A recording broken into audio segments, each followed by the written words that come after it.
Now to a Fox News alert. Chaos in Minneapolis as protesters call for the mayor Betsy Hodges' resignation. The protests erupting at a press conference after it was announced that the police chief was stepping down after a controversial cop shooting. Joining us now with his reaction is the host for The Blaze, Lawrence Jones. Lawrence, nice to see you this morning. You saw the press conference there, shouted down. She couldn't really even get a word in edgewise. He put up signs all around her telling her, we want you to quit, resign, get out. Yeah. For me, it's a little bit different because I was a part of the Tea Party, and we did the same exact thing. We got sick of legislators. We may disagree with the policy of what these protesters are saying, but I think this is American democracy at work. Is it the most effective, though? I mean, we had Dan Bongino on earlier, and he was actually outraged about the protests. And I totally get what you're saying. I think it's a great point. But he said, how are they going to make change if they can't even hear what they're trying to tell them? If they're really trying to lay out some of the things they're doing, they can't even have a conversation. Well, I think the conversation is important, but we as a Tea Party, we shouted people down.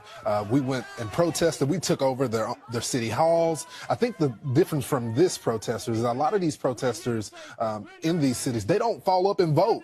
And so if you want change, you got to vote. You got to go to the town halls. You got to talk with your legislators and actually get a plan of action. I would argue you probably didn't take over a podium, though. I mean, there's a difference between protesting and taking over a podium. But I also think this is about the Minneapolis mayor, Betsy Hodges. She's allowed chaos in her streets, blocking of freeways, bottles and rocks being thrown at cops where the police didn't feel supported. It may have been a terrible incident. Exactly. But when you allow lawlessness to occur, you get more lawlessness. Exactly.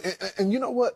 That's one thing that I saw yesterday that I was actually proud of, that it didn't result into people setting the cities on fire, because that's typically what happens in Ferguson, Baltimore, New York. We've seen a lot of these protests escalate to this setting the cities on fire. And this city has a history of that. So that's why I give the protesters a little bit more credit. Again, I'm a libertarian. And so when it comes to telling the government, you know what? But do they have a valid message here? What is their message, and is it valid? I'm not sure their message is going to resonate with the people, but I'm a little troubled by this case as well as the Philando case. And I think this is an opportunity for people to unify. I think so often we look at this issue regarding the police in different communities as a race thing.